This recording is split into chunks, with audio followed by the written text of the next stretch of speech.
আমরা খুবই দুঃখের সাথে লক্ষ্য করছি আমাদের প্রতিবাদ বিরোধী লড়াইয়ে যারা আমাদের সঙ্গে ছিলেন সেরকম একটি ছাত্র সংগঠন বাংলাদেশ জাতীয়তাবাদী ছাত্র দল আমাদের প্রতিবাদ বিরোধী আন্দোলনের পক্ষে দাঁড়িয়ে যারা প্রতিবাদকে সহযোগিতা করেছে সকল কিছু সংগঠনের সাথে বাদ দিয়েছে দীর্ঘদিন ধরে।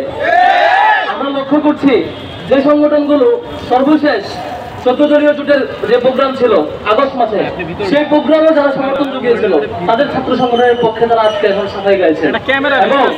এবং সর্বশেষ আমরা কয়েকটা ঘটনা দেখেছি যেখানে ছাত্র শিবিরের কেউ জড়িত ছিল না, আমরা ছাত্র শিবিরের পক্ষ থেকে বিচার এবং গ্রেপ্তার দাবি করা সত্ত্বেও এরপরও বিভিন্ন ব্যানারে ছাত্র শিবিরের নাম সরাসরি যুক্ত করে শিবিরের নাম মিথ্যাচার করেছে।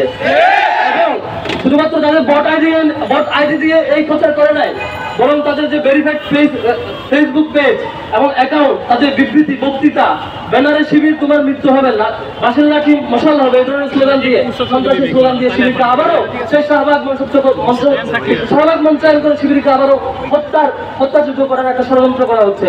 আমরা মানববন্ধন থেকে আজকের এই প্রোগ্রাম থেকে আমরা একটা তীব্র নিন্দা এবং প্রতিবাদ জানাচ্ছি। একই সাথে আমরা 5 আগস্টে পরে মনে করেছিলাম গত 15 বছর যারা ভিকটিম হয়েছিল ছাত্রদল, শিবির, ছাত্র শিবির সহ অন্যান্য সকল সংগঠন অন্তত এবার বুঝবে আমরা যেমন ভাবে ভিকটিম হয়েছিলাম অন্তত এমন আচরণ আমরা করব না, এটুকু অন্তত আমরা বিশ্বাস করতে চেয়েছিলাম। কিন্তু গতকাল 1-2 দিনের ঘটনা দেখেন, কয়টা ঘটনা, 2 ইমাম দাদা নিয়ে গ্রেফতার হয় ছাত্রদল নেতা। আপনারা দেখেছেন, শুধু এটুকুতেই না, একজন নারীকে হুমকি দেওয়া হয়, তাকে নাকি তার সর্বোচ্চটুকু তারা দেখাবে।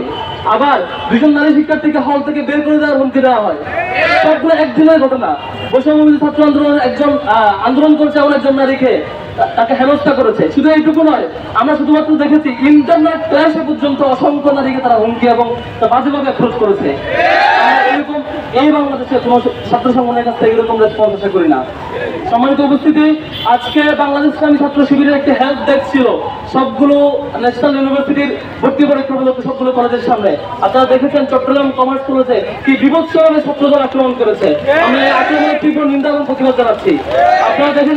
আপনারা দেখেছেন ঢাকায় বিভিন্ন কলেজে, বিভিন্ন ইউনিভার্সিটিতে, বিভিন্ন প্রতিষ্ঠানে তারা রুমে গিয়ে রুমে আটকে শিক্ষার্থীদের উপর তারা নির্যাতন করছে। আমরা সকল ঘটনা তীব্র নিন্দা জানাচ্ছি। একই সাথে হুঁশিয়ার করতে চাই, ছাত্রলীগ ভুল করেছিল কি জানেন? ছাত্রলীগ তারা যেমন শিক্ষার্থীদের উপর আক্রমণ করেছে, আক্রমণ করা এটাকে জাস্টিফাই করেছে, ঠিক আমরা ছাত্র দলের মধ্যে সেম আচরণ লক্ষ্য করছি। তারা শিক্ষার্থীদের উপর আক্রমণ করছে, আবার তারা তাদের ভেরিফাইড ফেসবুক পেজ এবং তাদের বিভিন্ন অ্যাকাউন্ট থেকে দলীয় নেতৃবৃন্দ সেগুলোকে জাস্টিফাই করছে। কালকে দেখেছি এক ছাত্র দল নেত্রী তারা বলছে এই 3টা ঘটনা নাকি টুঙ্কু ঘটনা, তুচ্ছ ঘটনা নিয়ে নাকি আমরা মাথামাতি করছি। একদিনে 3-3টা নারী নির্যাতনের ঘটনাকে তারা মনে করছে তুচ্ছ ঘটনা। তাদের কাছে আমরা কি আশা করবো? সম্মানিত উপস্থিতি, আজকের এই মানববন্ধন থেকে আমরা আবার হুঁশিয়ার করতে চাই। আমরা সেই 15 জুলাই ছাত্রলীগকে হুঁশিয়ার করেছিলাম, যদি ছাত্রলীগ ঠিক না হয়, এ ধরনের আক্রমণ অব্যাহত থাকে, তাদেরকে বাংলাদেশ ছাড়া করা হবে। ঠিক তাই হয়েছে। ছাত্র দলে যদি তারা আবার ভালো পদ্ধতিতে না আসতে পারে, আবারও যদি এই টেন্ডারবাজি, সন্ত্রাসবাজি এবং চাঁদাবাজি রাজনীতিতে ফিরে যায়, ছাত্র দলকে হুঁশিয়ার করতে চাই। এই 5 আগস্ট পরবর্তী ছাত্র জনতার যে ফিলিং, যে অনুভূতি, ছাত্র জনতার যে বিপ্লবী অনুভূতি এবং ন্যায়ের পক্ষে অন্যায়ের বিপক্ষে যে অনুভূতি, সেটাকে ধারণ করতে শিখুন, সেটাকে ভয় পেতে শিখুন। ভয় না পেলে আপনাদের ক্যাম্পাসে রাজনীতি তো দূরের কথা, বাংলাদেশেও আপনারা টিকাকরণী হয়ে যান আগামী রাজনীতি। সুতরাং ছাত্র দলের প্রতি আমাদের একটা সিম্প্যাথি আছে। কেন জানেন?